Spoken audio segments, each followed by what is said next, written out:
Boa tarde, pessoal.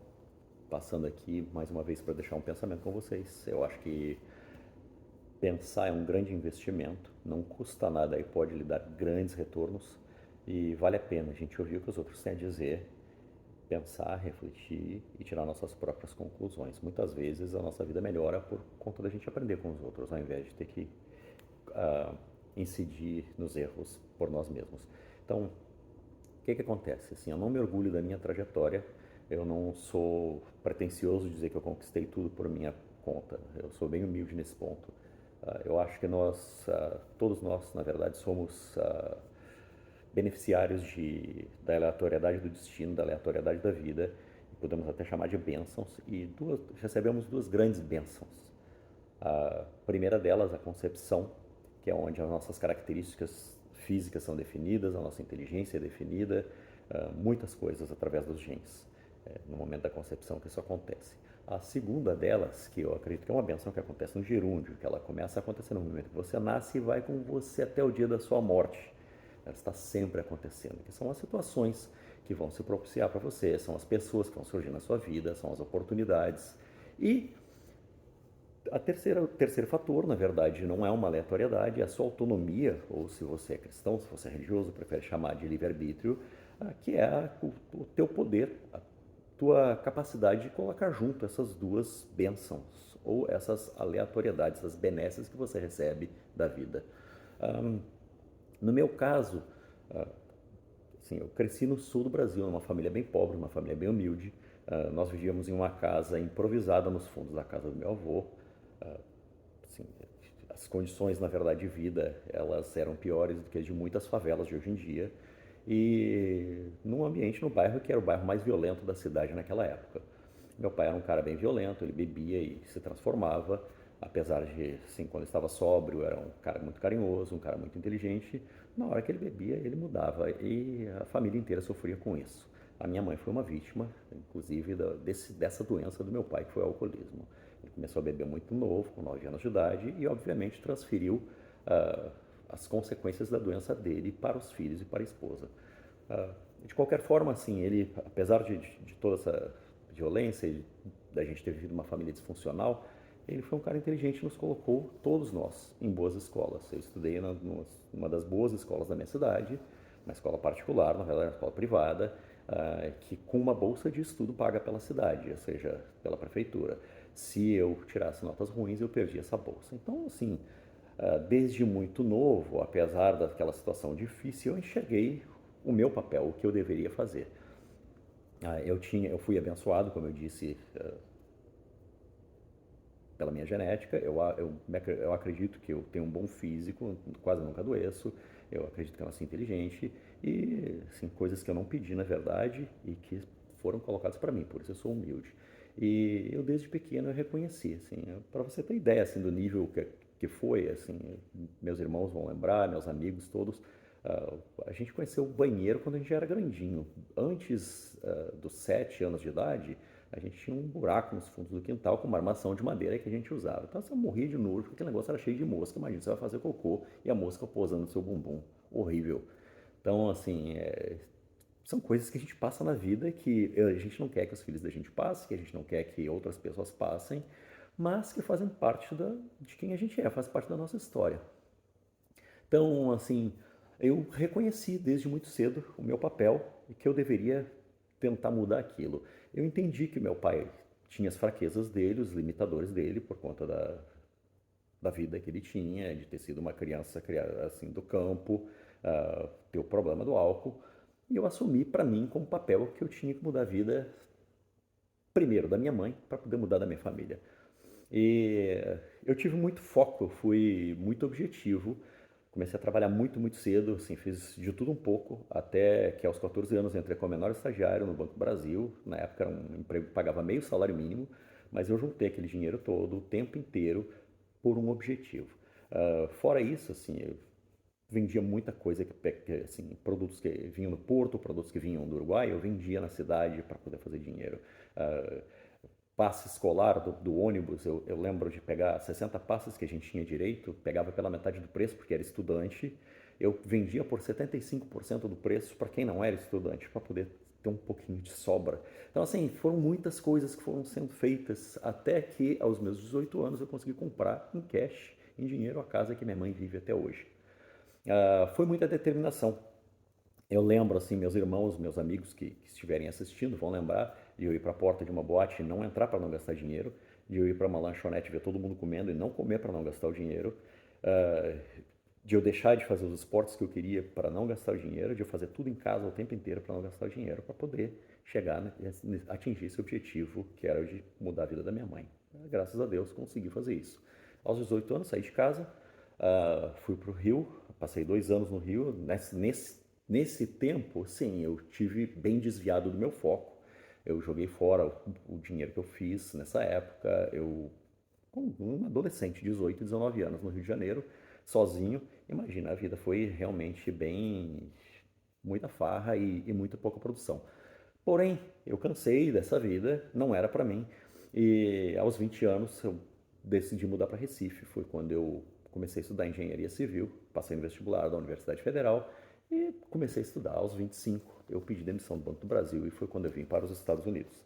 Nos Estados Unidos, primeiro dia que eu cheguei, eu não tinha como ficar aqui, eu era um turista, meu passaporte tinha um visto de turista somente, não tinha um visto de negócio, não tinha nada disso. Eu não tinha grandes contatos nos Estados Unidos, tive um amigo que morava na Califórnia, na verdade, que me ajudou a tirar minha Social Security, sou muito grato por isso até hoje, por ele.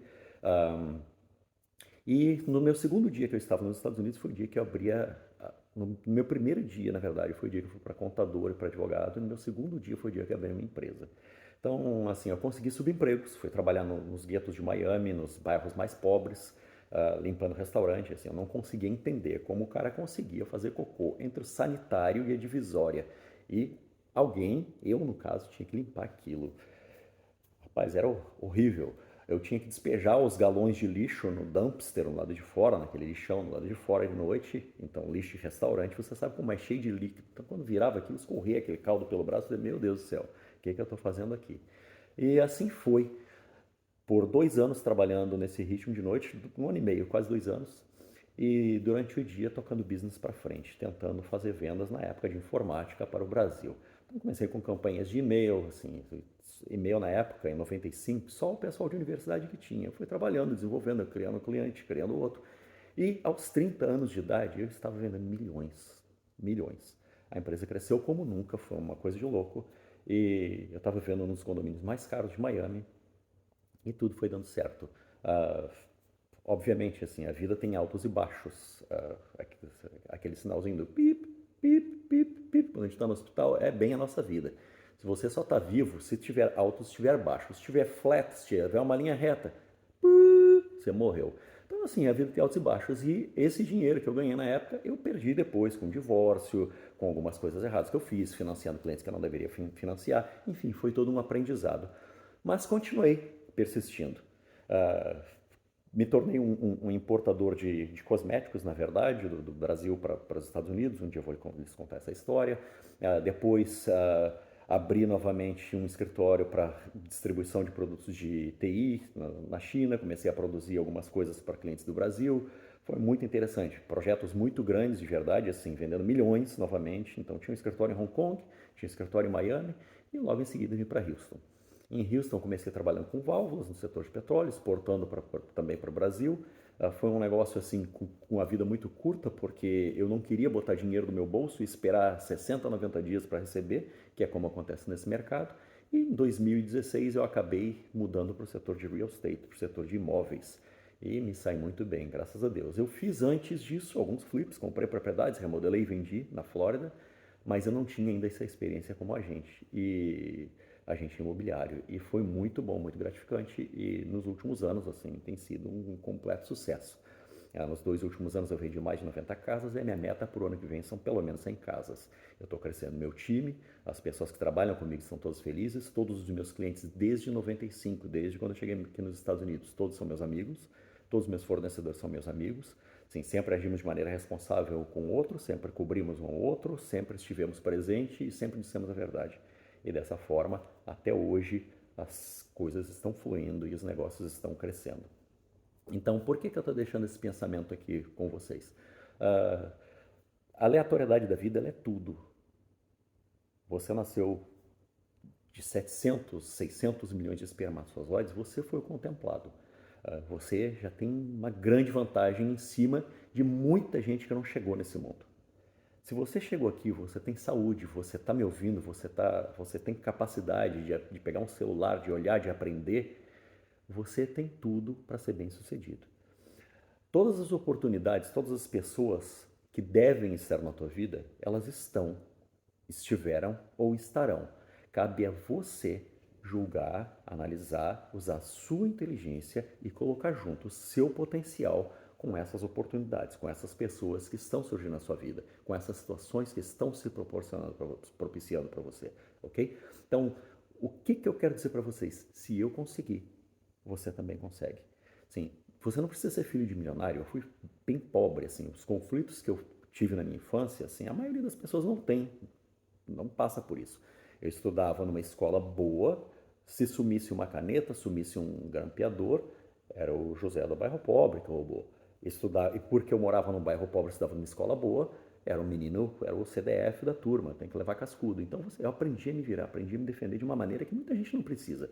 Então não dá para reclamar. Você se sentir uma vítima da situação, você achar que alguém é culpado, que alguém é responsável pela tua situação, pelo que está acontecendo na tua vida, pelo que vai acontecer na tua vida, você está mentindo para você mesmo. Você é capaz, o mundo está conspirando a seu favor. Você precisa pensar e tomar boas decisões. E sobre as boas decisões eu vou falar com vocês amanhã. Tá certo, minha gente? Então eu gostaria que vocês pensassem um pouquinho. Essa trajetória, eu não me orgulho, como eu falei, eu não acho que eu fui 100% responsável por tudo que aconteceu. Assim, duas grandes coisas aconteceram na minha vida, na minha concepção e as situações todas que aconteceram na minha vida, as pessoas que surgiram na minha vida. Porém, eu sei, eu não sou burro para dizer que isso está acontecendo todo dia. Não, eu fui diferente. Mas por que eu fui diferente? Porque eu agi de uma maneira diferente. Você também pode agir dessa maneira diferente, você também pode conquistar o seu espaço. Se hoje eu vivo uma vida que eu posso viajar para todo canto a hora que eu quiser, se eu vivo uma vida que eu não preciso fazer conta na hora que eu for gastar, na hora que eu for no supermercado, se eu não preciso fazer conta, se eu posso escolher o carro que eu quiser, sinceramente, gente, se eu quiser amanhã eu comprar um Ferrari, eu posso comprar um Ferrari. Se você quer fazer isso, você precisa pensar, você precisa se programar, você precisa tomar boas decisões. E você precisa, como eu, quando era moleque lá no bairro, fiz, precisa dizer não para você. Entenda, todos nós temos o potencial. Todos nós tivemos a grande sorte de estarmos aqui. É com você agora, ok? E amanhã a gente fala um pouquinho sobre a tomada de decisões, tá bom? Uma boa noite para vocês e até amanhã.